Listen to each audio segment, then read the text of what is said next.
نچوڑ نکالا کہ اردو ترکی زبان کا لفظ ہے جس کے معنی لشکر کے اس لیے ہیں کیونکہ پرانے زمانے کے بادشاہ اپنی چھاؤنی لشکر وغیرہ کو اردو کہا کرتے تھے۔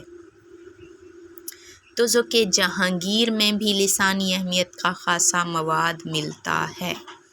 تزوک جہانگیر کے مصنف تھے مغل سلطنت کے چوتھے بادشاہ نور الدین جہانگیر، اور ان کا دور حکومت تھا 1605 سے 1627 تک۔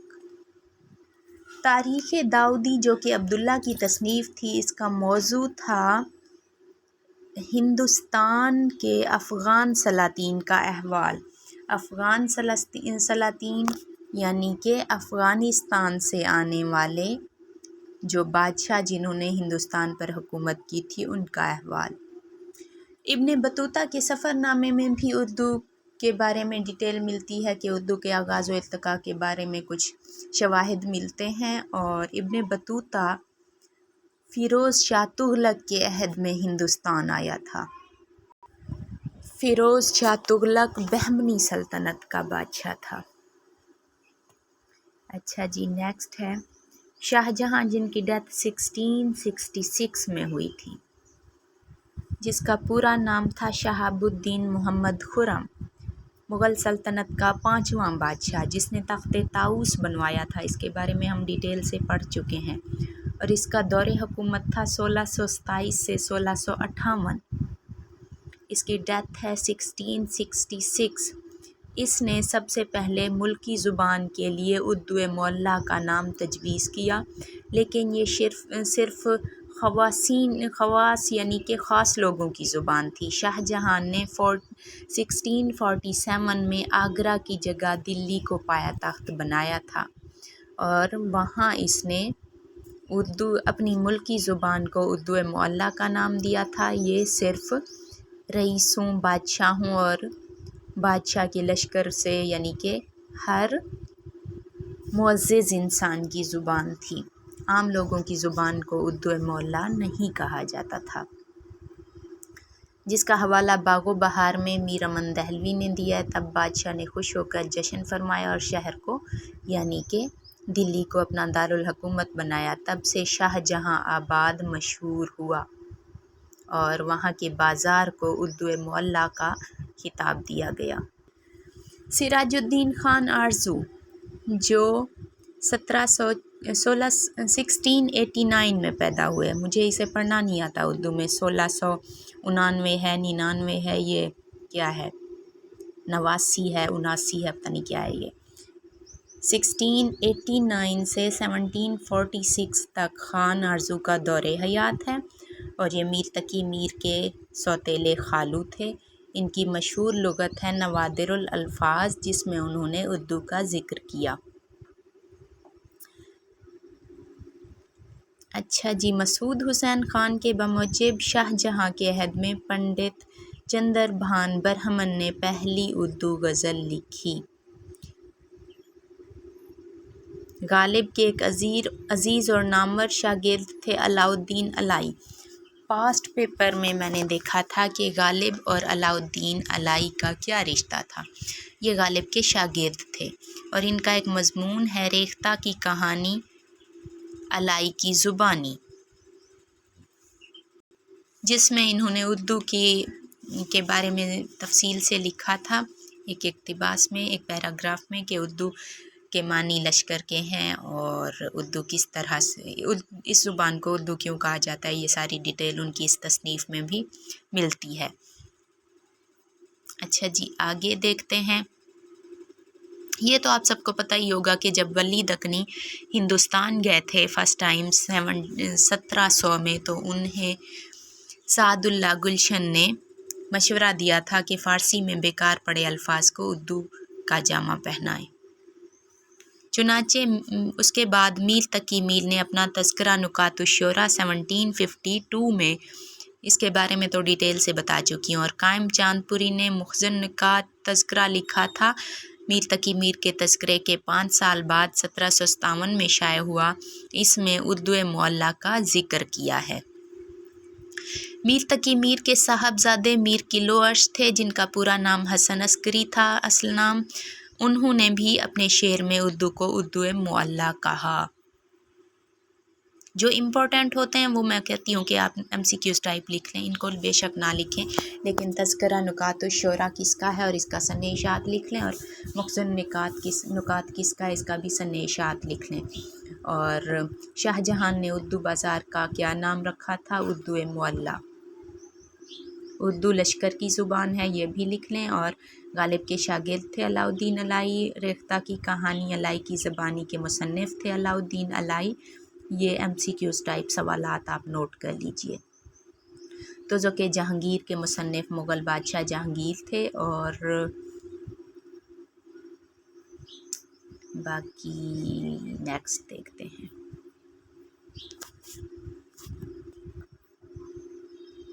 1784 میں لکھے گئے تذکرہ گلزار ابراہیم، گلزار ابراہیم کا سنِ اشاعت 1784 نوٹ کر لیجئے۔ اس میں بھی زبان کے لیے اردو کا لفظ استعمال ہوا ہے، یہ بے شک چھوڑ دیں، یہ لکھیں تذکرہ گلزار ابراہیم کا سنِ اشاعت 1784 ہے۔ اور تذکرہ گلزار ابراہیم کے مصنف ہیں مرزا علی لطف، جبکہ حافظ محمود شیرانی کے بقول مسٹر گلکرائسٹ پہلے شخص ہیں جو اپنی انگریزی تالیف قواعد زبان ہندوستانی جو کہ 1796 میں شائع ہوئی تھی، اس میں اردو کا لفظ استعمال کرتے ہیں۔ قواعد ہندوستانی کے مصنف گلکرائسٹ بھی کہیں لکھا ہوتا ہے اور کہیں گلکرائسٹ بھی لکھا ہوا ہوتا ہے، گلکرائسٹ پڑھتے ہیں موسٹلی۔ قواعد ہندوستانی کے مصنف ہیں، اور قواعد ہندوستانی کا سنِ اشاعت 1796، یہ الگ الگ MCQs لکھیے۔ اور آگے ہے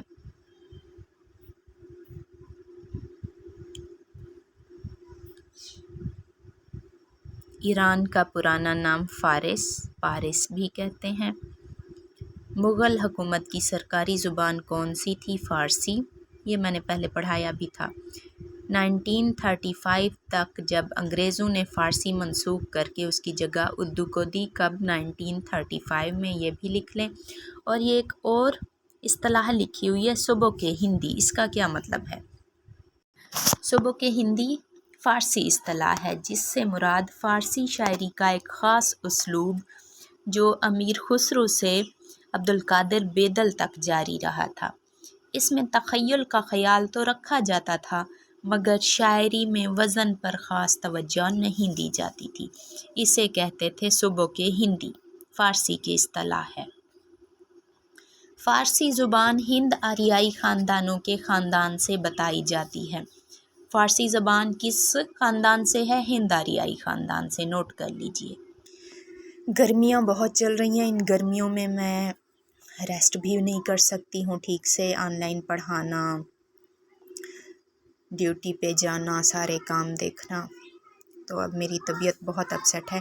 میں آپ لوگوں کو لیکچر پڑھاتے پڑھاتے بار بار اسے سٹاپ کر دیتی ہوں کیونکہ مجھے وامٹنگ فیل ہو رہی ہے، گرمی بیئر نہیں ہو رہی مجھ سے، اس لیے جلدی آج پڑھائے جا رہی ہوں۔ اچھا جی، فارسی زبان کے کئی نام اور اسالیب رہے ہیں، جیسے ان کو چھوڑ دیں، خیر آگے دیکھیے۔ اہل ایران نے امیر خسرو کے علاوہ کسی اور فارسی گو کو تسلیم نہیں کیا، اور غالب نے خسرو اور مرزا عبدالقادر بیدل کو تسلیم کیا، باقی کسی فارسی شاعر کو وہ تسلیم نہ کر سکے۔ مسدس حالی کے مصنف الطاف حسین حالی، جس کا موضوع مد و جزر اسلام، اس کے کم از کم ایک بند آپ لوگوں کو انٹرویو کے لیے لازماً آنا چاہیے، بے شک یہی یاد کر لیں، بہت آسان ہے۔ اور اس کے بارے میں مسدس حالی کا ماخذ کون سی تصنیف تھی، یہ سارے ڈیٹیل سے آلریڈی پڑھ چکے ہیں، سوری شاہ نامہ اسلام کا ماخذ پڑھا تھا، مسدس حالی تو حالی کی ہی تصنیف تھی۔ نیکسٹ دیکھتے ہیں۔ بہرحال قدیم عرب کے 6 قبیلے، اچھا عرب باعدہ یا عرب آربا سے کیا مراد ہے؟ عرب کے 6 قبیلے تھے، عاد، سمود، ارم، تسم، جرہم اور جدلی، اور یہ عرب کے باشندے قبائل تھے، ان کی جو عربی تھی وہ مستند تھی، اور انہی کی زبان کو عرب باعدہ یا عرب آربا کہا جاتا ہے۔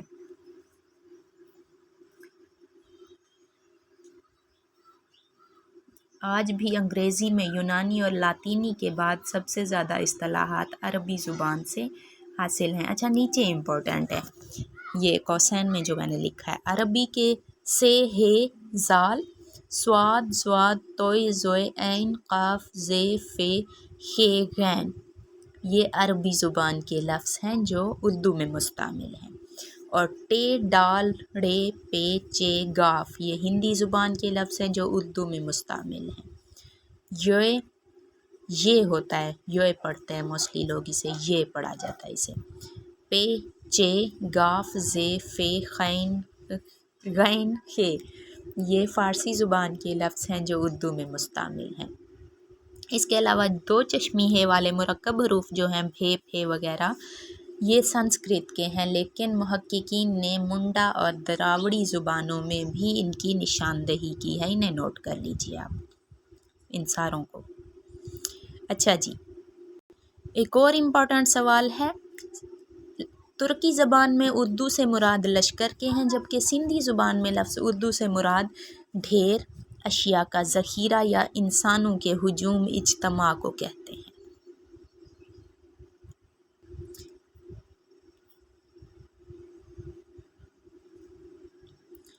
شمس اللہ قادری نے، اچھا یہ بہت سارے نظریات ہیں، ان کے حوالے ہیں، اتنی طویل بحث میں نہیں جاتے، بس جو امپورٹنٹ سوال ہیں وہی میں آپ سے کہہ رہی ہوں نوٹ کرنے ہیں۔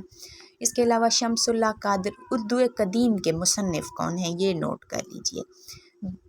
شمس اللہ قادری ہیں، جہاں کشا کے مصنف ہیں علاء الدین جولینی، جامع التواریخ کے مصنف ہیں رشید الدین، وزیر رشید الدین فضل اللہ، بس یہ نوٹ کر لیجئے ایم سی کیوز۔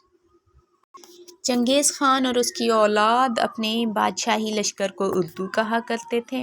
قراقرم کوہ قراقرم کا قدیم نام کیا تھا؟ اردو بالیغ، یہ نوٹ کر لیجئے۔ آگے ہے اردو کا پہلا ادیب، بہت امپورٹنٹ ہے۔ حافظ محمود شیرانی کی تحقیقات کے مطابق نثر میں سب سے پہلے عطا حسین خان تحسین نے نو طرز مرصع میں، اور نو طرز مرصع جس کا اردو ترجمہ میر امن نے باغ و بہار کے عنوان سے کیا تھا، اور نو طرز مرصع فارسی میں ترجمہ تھا امیر خسرو کی قصہ چہال درویش کا۔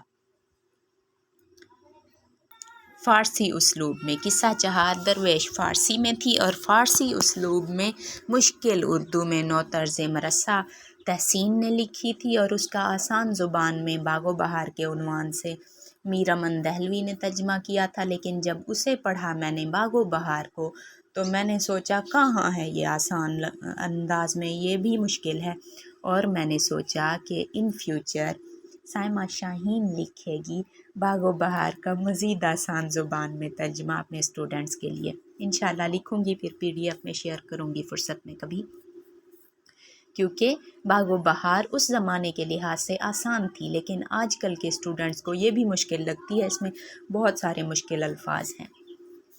اچھا جی، اور نظم میں مراد شاہ لاہوری نے اردو کا لفظ زبان کے معنی میں ناصر میں نو طرز مرصع میں تحسین نے استعمال کیا تھا سب سے پہلے، اور نظم میں مراد شاہ لاہوری نے اپنی تصنیف نامہ لاہوری میں سب سے پہلے استعمال کیا تھا، یہ نوٹ کر لیجئے۔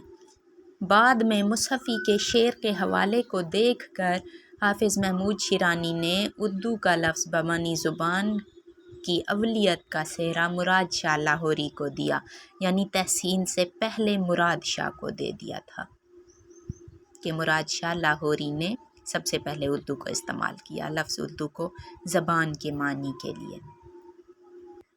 پنڈت بج موہن دتاتر کیفی کے خیال میں عہد شاہ جہاں کے پنڈت چندر بھان برہمن لاہوری نے سب سے پہلے اردو غزل کہی تھی، لیکن حافظ محمود شیرانی کے نظریات مستند ہیں، ان کو درست سمجھا جاتا ہے، پاسٹ پیپرز میں بھی انہی کے آنسرز کو صحیح کیا جاتا ہے، میں نے دیکھا ہے غور سے۔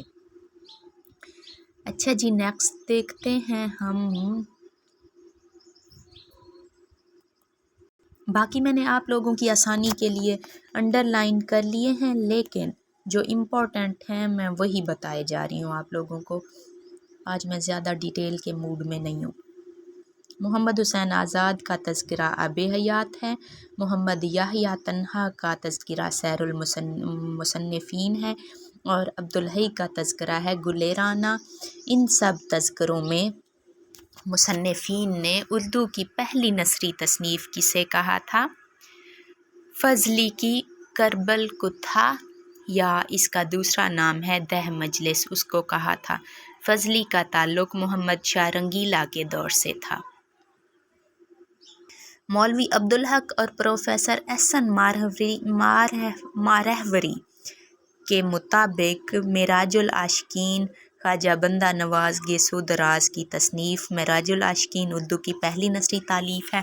ان میں کنفیوژن پائی جاتی ہے، اگر پیپر میں آ جائے کربل کتھا تو پھر اسی کو چوز کیجیے گا، اگر معراج العاشقین آ جائے تو معراج العاشقین کو چوز کیجیے گا، اور اگر دونوں آئیں گے تو پھر نظریہ ہوگا کہ کس فلاں کے نظریے کے مطابق کون سی ہے۔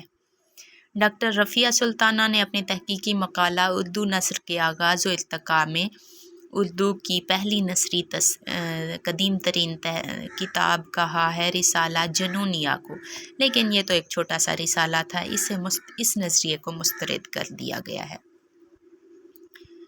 آگے دیکھتے ہیں ہندوستانی۔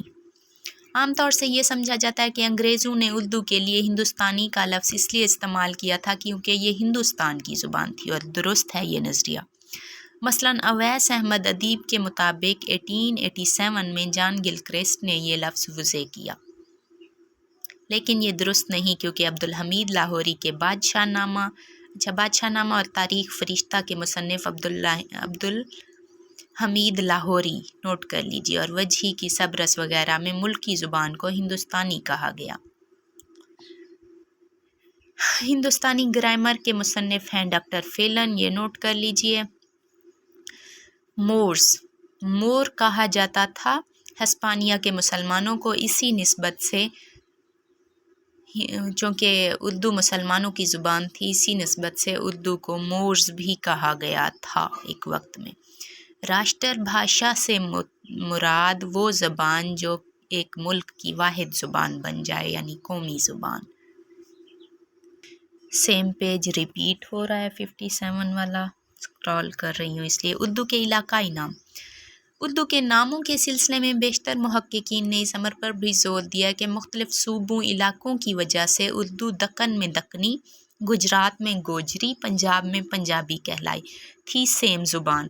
شروع میں جب اس کا وجود ہوا، یعنی اردو کی داغ بیل پڑی، تو اس کا کوئی نام نہیں تھا، ہر علاقے والوں نے اسے اپنی زبان کہہ دیا۔ دکن والے جو اردو بولتے تھے وہ دکنی مشہور ہو گئی، گجرات میں گوجری، پنجاب میں پنجابی۔ سیم اسی طرح شیخ بہاؤالدین باجن نے اپنے اردو کلام کو زبان دہلوی کہا تھا کہ یہ دہلوی زبان میں ہے، کیونکہ دلی میں جو اردو زبان بولی جاتی تھی اسے زبان دہلوی کہا گیا۔ یہ سارے اردو ہی کے پرانے نام تھے۔ سیم اسی طرح ہندوستانی، ریختہ، ہندوی اردو کے پرانے نام تھے۔